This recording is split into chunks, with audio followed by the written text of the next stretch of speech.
Қайырлы күн достар, бүгін мен сіздерге 400 МРП грантын ұтып алғаннан кейінгі банк реквизиті мен договорды қалай енгіземіз сол туралы пайдалы видео ұсынбақшымын. Ол үшін мен каналыма жазылып, лайк басып, комментарий қалдыруды ұмытпаңыздар.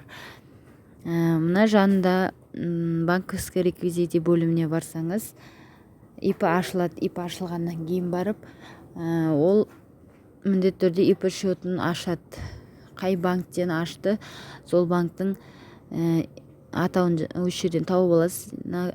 Клиентте Евразийский банктың банктен ашылған. Сізде Каспий болса, Каспийдікін таңдап аласыз. Және төмен жағында KZ деген ИП счетын енгізесіз. Және жанына тағы да барсаңыз, договор пайда болады. Осыдан кейін договор мына жерде көк болып жанып тұрған, соны үстінен бассаңыз, договормен таныса аласыз. Договор жанып шығып тұр. Енді договорға қол қойыңыз деп тұр. Осы жерде төмен қарай жылжытсаңыз, подписаться и отправить деген бөлімге барып, эрсамен қол қоясыз.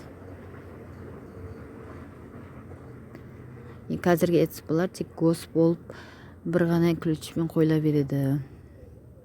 Және осыдан кейін, бұл ең соңғы шаг, осыдан кейін енді отчеттарыңыз ашылады міндетті түрде. Өзі 3 ай сайын, әр 90 сайын отчетыңыз шығады. Ең бірінші отчеттарда накладной счет, фактура, чектеріңізді енгізесіз. Не сатып алдыңыз, бизнес планы не көрсеттіңіз, сол бойынша отчеттарыңызды көрсетесіз. Екінші отчетта қалай жұмыс істеп жатсыз, сол туралы фотоларыңызды, видео емес, фотоларыңызды енгізесіз. Мына кісіде уже бірінші отчет ашық тұр, осыған суретін енгізеді и отправитте жібереді.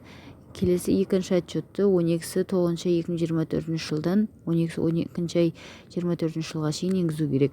Үшінші отчетты 12.12 айдан 12.3 айға шейін 25-тің соған дейін енгізу керек. Видеом сіздерге пайдалы болса, лайк басып, комментарий қалдырып, мені қолдап кетіңіздер. Осындай пайдалы видеолар көбірек болады. Рахмет.